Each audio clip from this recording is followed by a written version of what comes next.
Gate से आया वहाँ गंदा पानी तो पड़े, पीने के पानी की कोई व्यवस्था नहीं। मैडम मेरे से राणा के बारे में कुछ ना कहना तो ज्यादा अच्छा है, ठीक है ना।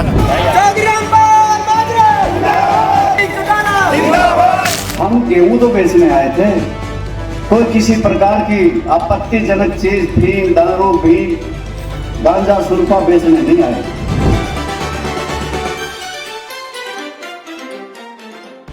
हमने मुख्यमंत्री से मिलकर के कहा और मुख्यमंत्री ने आश्वासन दिलवाया था कि जो बातें आपने हमारे सामने रखी है, चाहे वो लाइसेंस का मामला है, चाहे बायोमेट्रिक का मामला है, चाहे गेट पास की बात है, हम आपकी बात से सहमत हैं कि लोगों को समस्या नहीं आनी चाहिए।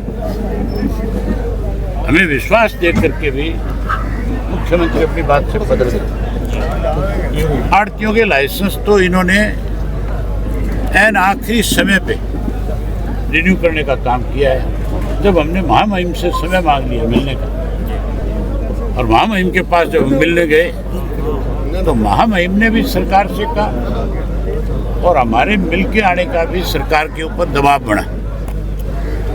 तब जाकर के मंडियों के लाइसेंस व्यापारी के रिन्यू किए, और वो भी 6 महीने के लिए किए, साल के लिए वो भी नहीं किया। हर साल 1 साल के लिए होता है, जबकि साल के लिए करना चाहिए था। ये आहिस्ता आहिस्ता उन लाइसेंसों को ख़त्म करना चाहते हैं। हम किसी भी कीमत के ऊपर किसान के सामने इस किस्म की समस्या को नहीं आने देंगे।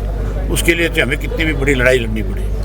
आपके माध्यम से किसान संगठनों के लोगों से एक बात कहना चाहूँगा कि वो इकट्ठे होकर के इस लड़ाई को लड़े। हम उनके साथ हैं पूरी तरह से। हमने पहले भी किसानों के खिलाफ जो 3 काले कानून बने थे, उसमें भी खूब खुल करके हमारी पार्टी ने खुला समर्थन दिया, उनकी लड़ाई लड़ी। और यहाँ तक भी मुझे जब किसान नेताओं ने कहा कि आप सरकार पे दबाव बनाओ, कोई बड़ा फैसला करो, मैंने 1 मिनट नहीं लगाई। उनकी जो मेरे से उम्मीद थी, उस उम्मीद को मैंने पूरा किया, इस्तीफा दिया, उनके साथ जाकर के बैठे, उनकी लड़ाई लड़ी। आज फिर उसी तरह के हालात हरियाणा प्रदेश में है। हम हर हालत में हमारी पार्टी बैठ के कार्य करता है। इस किसानों की लड़ाई में जहाँ अपनी तरफ से लड़ाई लड़ेगा, वहीं किसान यूनियन के लोग जहाँ कहेंगे वहाँ करके उनके साथ खड़ा होकर के उनकी मदद करें। अबे जी सीएम राजस्थान ने कहा है कि किसान 20 से 25 दिन ही काम करता है और पूरा साल फ्री रहता है। ऐसे लोगों के हाथ में सत्ता है जो डमी है। राजस्थान का सीएम भी डमी है। राजस्थान का सीएम कभी एक दिन भी मेरे ख्याल खेत में गया नहीं होगा, उसको पता नहीं होगा खेती कितना मुश्किल धंधा है। किसान तो एक दिन भी फुर्सत में नहीं आ सकता, 1 मिनट भी फुर्सत में नहीं आ सकता। ये किसान को अपमानित करने का काम कर रहे हैं। समय आने दो, लोग हिसाब चुकता करेंगे। उठान ना होने से मंडी के बाहर मजबूर है किसान, खुले आसमान में डालने के लिए। अभी एसडीएम भी आया था, सेक्रेटरी भी आया था, दोनों कह के गए हैं कि यहाँ पे उठान इसलिए नहीं हो रहा था हमारे से कि टेंडर नहीं हुआ था। अब किसी को टेंडर दे दिया होगा जो इनको कमीशन देना चाहता हूँ। हमने इनको चेतावनी दी है, पता है कि तुरंत मंडी खाली हो ताकि किसान को दिक्कत नहीं आए। वो आश्वासन दे के भी गए हैं। माजरा साहब यही हैं। अगर उठान नहीं और किसान के सामने और दिक्कत आई तो इसका तसल्ली बैठाएंगे, इलाज करेंगे। मुख्यमंत्री को पता नहीं चलता ऑर्डर कहाँ से जा रहे हैं। ये तो सच्चाई है भाई। मुख्यमंत्री से पूछ लेना आप कि ये जो आदेश जारी हुआ था, आपसे किसी ने पूछा था? ये अपनी मर्जी से आदेश जारी कर दिया अधिकारियों ने। मैंने तो पूछी थी, मैं भी था, जो संपत सिंह थे, माजरा साहब थे, प्रकाश भारती जी थे, हम 12-15 लोग थे। उसको तो ये कह रहा था कि मुझे तो ये बताया गया कि कोई बूथ के लाइसेंस हम रोकना चाहते हैं, हर बूथ पे लाइसेंस नहीं होना चाहिए। मैंने तो ये आदेश जारी किया था। ये तो नहीं किया था कि मंडियों के लाइसेंस रद्द कर दिए जाए। जब मुख्यमंत्री को ये पता ही नहीं है तो फिर आप उसको कैसे मान सकते हो कि वो प्रदेश को ठीक ढंग से चला पड़ेगा? जी, आपने ना बायोमेट्रिक का कहा कि अगर ये बंद नहीं करते तो बड़ा फैसला। हाँ बिल्कुल करेंगे, तो कोई ऐसी बात नहीं है। हम जो कहते हैं हम उस लड़ाई को आगे लेकर के जाते हैं। पानी लेके आए कि नहीं लेके आए? जी पेंशन बुढ़ापा पेंशन किसने दिलवाई? नाक रगड़वा के दिलवाई कि नहीं दिलवाई? ये बायोमेट्रिक भी नाक रगड़ा के खत्म करवाएं। अबे जी कृषि मंत्री श्याम सिंह राणा कृषि मंत्री श्याम सिंह राणा कह रहे हैं कि किसानों के लिए बारिश जो है वो फायदेमंद है।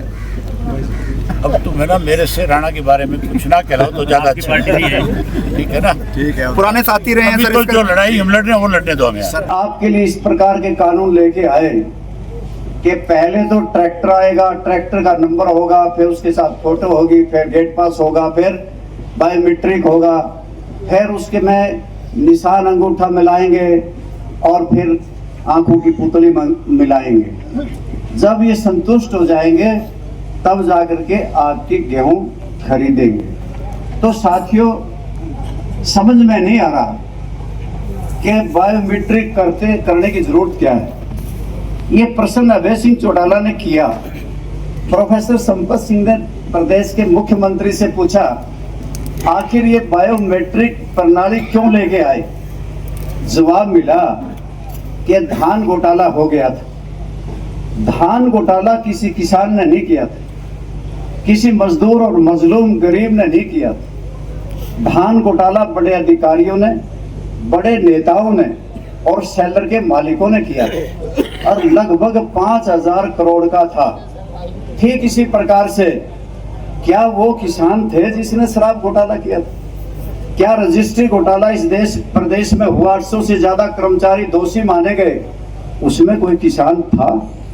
क्या अभी श्रम चिप घोटाला हुआ 1500 करोड़ का, जो किसान था?